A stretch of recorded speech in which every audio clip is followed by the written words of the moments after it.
Who were the lovers, Beren and Luthien? Why are songs still sung of them an age later? Beren was an outlaw, hunted by Sauron and Morgoth, as their leader, Barahir, had fought against them at Dagor Bragollach. They were betrayed and killed by a lovesick member of their band. The only survivor was Beren. He was Barahir's son. Beren had been sent to spy on their enemies, and so survived the betrayal. Beren dreamed of a wraith, who told him he must warn his father of the treachery that would kill him. The wraith was the man who would betray them, perhaps feeling guilty at falling for Sauron's trickery. Beren found and buried his father as the carrion birds croaked to mock him. He swore revenge and first found the orcs' camp, and through his woodcraft he came to their fire unseen. The orc captain boasted and held up the hand of Beren's father. The ring of Felagund was still on the finger of the grim token. It had been given to his father by elven king Finrond Felagund for saving his life at Dagor Bragollach. He slew the captain, took back the ring, and escaped. The orcs in surprise fired wide with their arrows. He wandered a sole outlaw around Dorthonion, a highland region. He became the friend of birds and beasts who aided him, and Beren slew only Morgoth's servants. Sauron was sent with an army of werewolves, fell beasts inhabited by dreadful spirits that he had imprisoned in their bodies. So finally, Beren had to flee through Dungorthon to escape them. There, spiders of the fell race of Ungoliath abode, spinning their unseen webs in which all living things were snared. He made it through, but was so haunted he never spoke of it again. Later he wandered the woods and came upon Luthien, daughter of a Maya, spirits that shaped the world, Melian and Fingol, an elven king. All thoughts of the pain he had felt left him at her sight. Such was her glory and her loveliness, and in her face was a shining light. She vanished, and he searched, and she appeared on the green hill, and sang, and Luthien released the bonds of winter, and the frozen waters spoke. Beren found her, and she went to him, and when she saw him she loved him, but slipped away. Bereft, Beren fell asleep, his heart broken. Beren soon realized. In his fate, Luthien was caught, and being immortal, she shared in his mortality, and being free, received his chain, and her anguish was greater than any other of the Eldar had known. She returned to him, and they travelled together through both summer and spring. Daeron, a minstrel, also loved Luthien, and told her father, Fingol, about their meetings in secret. When confronted, she would betray nothing until her father had agreed to not harm or slay Beren. But he did send servants to imprison Beren. Luthien got there first and brought the man she loved before her father. Her father asked who he was, but in fear of his surroundings Beren could not speak, so Luthien spoke for him. He is Beren, son of Barahir, lord of men, mighty foe of Morgoth, the tale of whose deeds is become a song even amongst the elves. Beren found the courage of men and said how fair he thought Luthien. Her father, Fingol, says he would kill Beren except for his hasty oath. Beren in answer mentions and produces the ring his father was given for saving an elven king. For this ring was like to twin serpents whose eyes were emeralds, and their heads met beneath a crown of golden flowers that the one upheld and the other devoured. That was the badge of Finarfin and his house. Melian, Fingol's wife, warned the king of his anger, and he doesn't kill Beren outright, but sends him on a deadly mission to retrieve a silmaril, of which the Dark Lord Morgoth wears 3 in his crown. Beren accepted. Melian, mother of Luthien, knew this would send him down a dangerous path, and Luthien, in her grief, sang no more. Beren journeyed and came to the plain of Nargothrond, which the elves guarded with stealth, and they would have killed him except he held up the ring and declared who he was, and they aided him and took him to the dark gates of their hidden halls. Beren appeared before King Finrond, and the king knew him, and behind closed doors Beren told the king of everything that had happened. The king told Beren about the oath of Feanor, maker of the silmarilis, that his sons had sworn to do anything to get the jewels back for themselves. A curse it was upon the elven people, and the sons had gathered many allies amongst the elves. The king told his people of the deeds of Barahir, and how he would aid his son. Dark thoughts came upon the elves, to send the king alone to death and take his throne. The king saw this, took off his crown, and said, "If any of you are not cursed by the silmarilis, join me." 10 did. Felagund and Beren and their 10 companions rode out. They found orcs, slew them by night, and using the arts of Felagund, their own forms and faces were changed into the likenesses of orcs. Sauron was aware of them and found them, and there was a contest between the future Dark Lord and Felagund. For Felagund strove with Sauron in songs of power, and the power of the king was very great, but Sauron had the mastery. Backwards and forwards swayed their song, and Finrond fell before the throne. Sauron stripped them of their disguises, but did not know why they were there. He threw them into a pit, where the hungry eyes of werewolves watched. Luthien felt the danger to Beren, and speaking with the mother, learned of his location. She wanted to rescue him. She saw the aid of Daron in this, who told the king Daron was the king's lawmaster and minstrel, and he loved Luthien. Luthien's father imprisoned her in a house from which she could not escape, built into a mighty tree.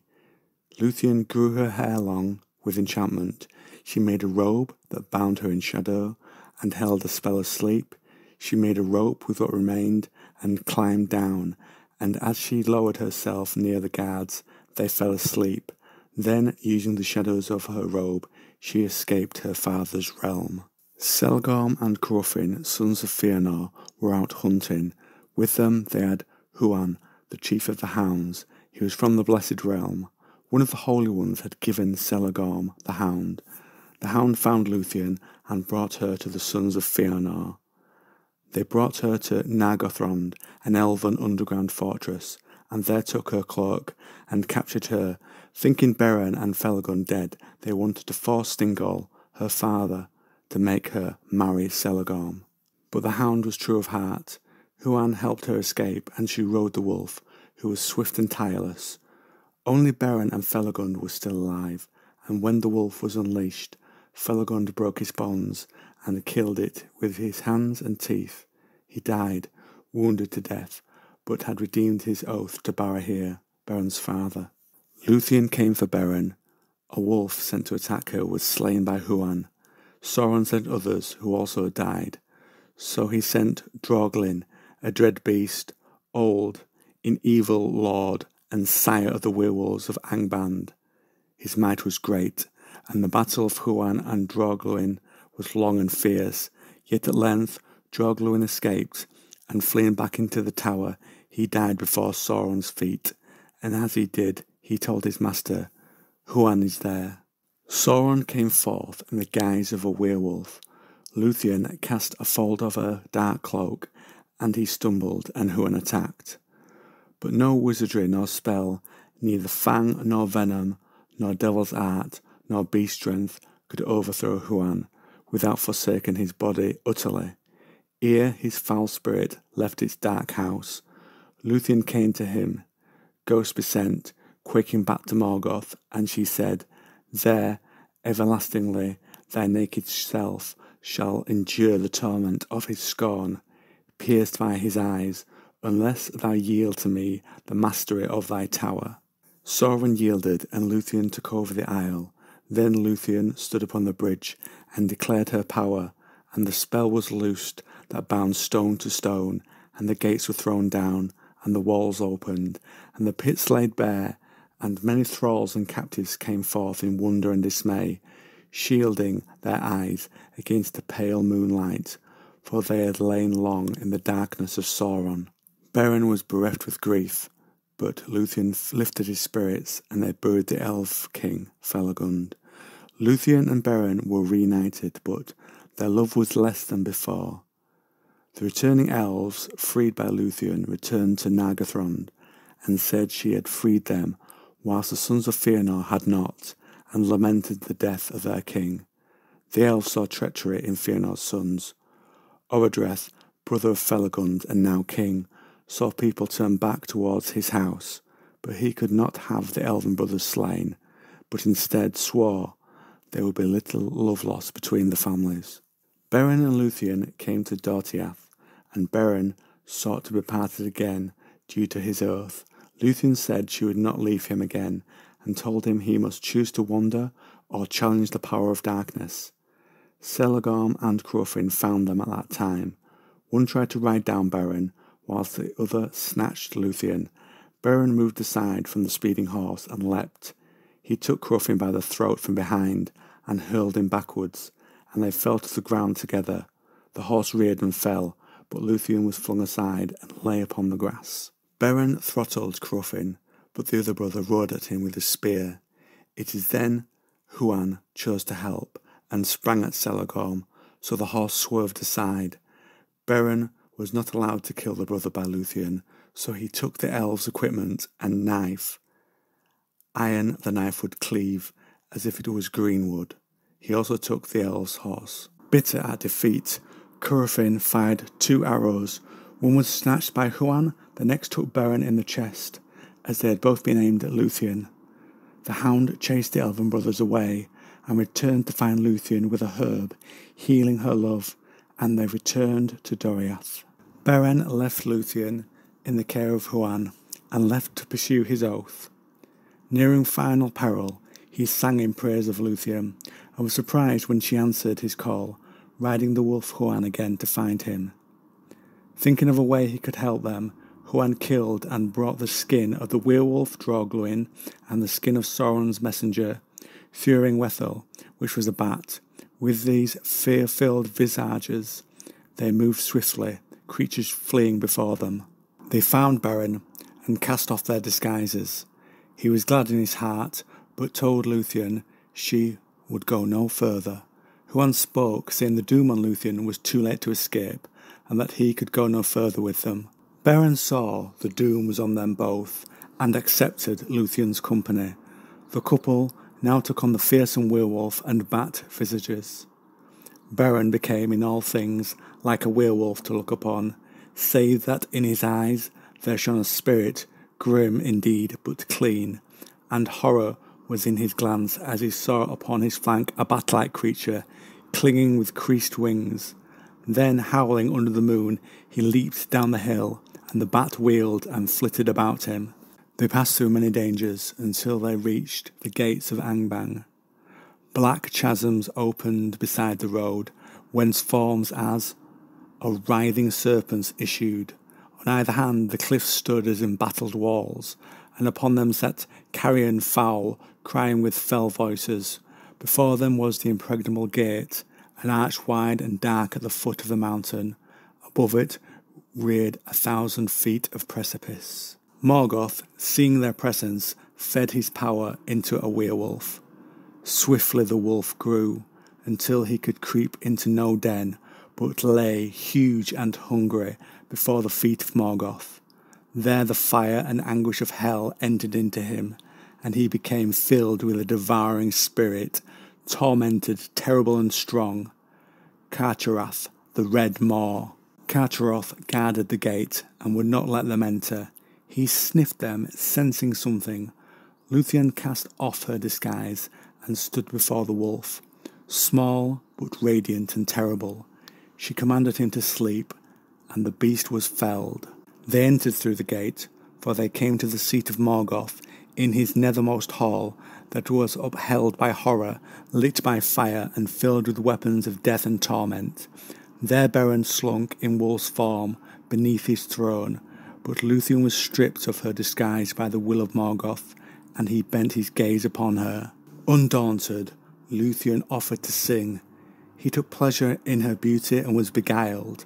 Then suddenly she eluded his sight, and out of the shadows began a song of such surpassing loveliness and of such blinding power that he listened, and a blindness came upon him as his eyes roamed to and fro seeking her. All his courts were cast down in slumber, and all the fires faded and were quenched, but The silmarilis in the crown on Morgoth's head blazed forth, suddenly with a radiance of white flame, and the burden of that crown and of the jewels bowed down his head, as though the world were set upon it, laden with the weight of care, of fear, and of desire that even the will of Morgoth could not support. Then Luthien, catching up her winged robe, sprang into the air, and her voice came dropping down like rain into pools, profound and dark. She cast her cloak before his eyes, and set upon him a dream, dark as the outer void, where once he walked alone. Suddenly he fell, as a hill sliding in avalanche, and hurled like thunder from his throne, lay prone upon the floors of hell, the iron crown rolling, echoing from his head. All things were still. Beren, wakened by Luthien, cut a silmaril from that crown.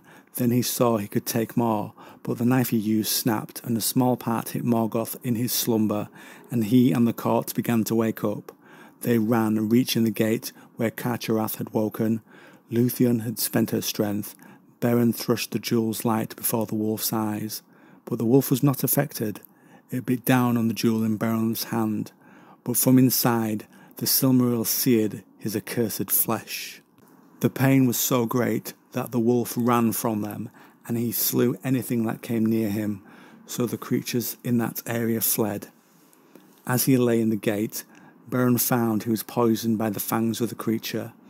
Luthien sucked the poison out, and used some of her magic to heal the wound, and the creatures in Morgoth's realm stirred, and it would be their doom.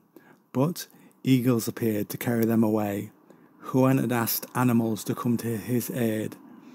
Below them suddenly thunder rolled, lightnings leapt upward, and the mountains quaked. Fire and smoke belched forth from Fangod, and the flaming bolts were hurled far abroad, falling ruinous upon the lands. But the eagles flew above this, and carried them to safety. There Luthien and Huan tried to heal Beren, but he woke and looked up, seeing leaves against the sky, and he heard beneath the leaves singing soft and slow. Beside him Luthien Tinuviel, and it was spring again. Luthien indeed was willing to wander in the wild without returning, forgetting house and people and all the glory of the elf kingdoms, and for a time Beren was content. But over time they realised they had to return to their real lives. With Luthien dead, grief had struck her people, and the wolf Carcharath had come to elven lands, into the woods of Doriath. Luthien and Beren met her father, and Beren told him of his failure, but also showed him his lost hand. This softened the mood of Fingol, who saw Beren after what he'd done with new eyes. Therefore, at the last, he yielded his will, and Beren took the hand of Luthien before the throne of her father. But danger still came from the wolf, so they hunted it. They found an area he was in, and Huan went to make its hiding place known, but it sneaked near Fingol and leapt at him from the thorns. Beren attacked with a spear, but the wolf bit his breast, and Huan leapt on the back of the werewolf. And no battle of wolf and hound had been like it, for in the baying of Huan was heard the voice of the horns of Arome and the wrath of the Valar, but in the howls of Carcharath was the hate of Morgoth, and malice crueler than teeth of steel, and the rocks were rent by their clamour, and fell from on high, and choked the falls of Escalduin. And Huan slew it, but was mortally wounded with the wolf's venom. Inside the wolf's belly was the jewel, and the light of it filled the shadows of the forest all about them. It was put into Beren's remaining hand. Beren was aroused by the touch of the silmaril, and held it aloft, and bade Thingol receive it. Now is the quest achieved, he said, and my doom full wrought, and he spoke no more. The bodies of Beren and Huan were brought back. Luthien was there. There she set her arms about Beren, and kissed him, bidding him wait her beyond the western sea, and he looked upon her eyes, ere the spirit left him. In grief, the spirit of Luthien also passed into darkness. But the spirit of Beren in the halls of Mandos waited, not leaving until his love could say farewell. In Mandos, the souls of the dead wait, and Mandos was one of the holy ones. Luthien's spirit came, and she was filled with sorrow, and sang to Mandos. Luthien wove two themes of words, of the sorrow of the Eldar and the grief of men, of the two kindreds that were made by Iluvatar to dwell in Arda, the kingdom of earth, amid the innumerable stars. Mandos was moved by what he heard and summoned Beren. Unable to change the fate of either spirit, he spoke to Manwë, and Manwë gave choices to Luthien. She could be released by Mandos, her spirit to dwell with the gods, or she could return to Middle-earth and live a life with Beren and will be mortal and die. She chose Beren, and elves and humans, the two kindreds, in them were joined. Though all the world is changed, the likeness of Luthien the Beloved, whom they have lost. Thank you for checking out my video. Please like, subscribe, and hit the bell for all notifications.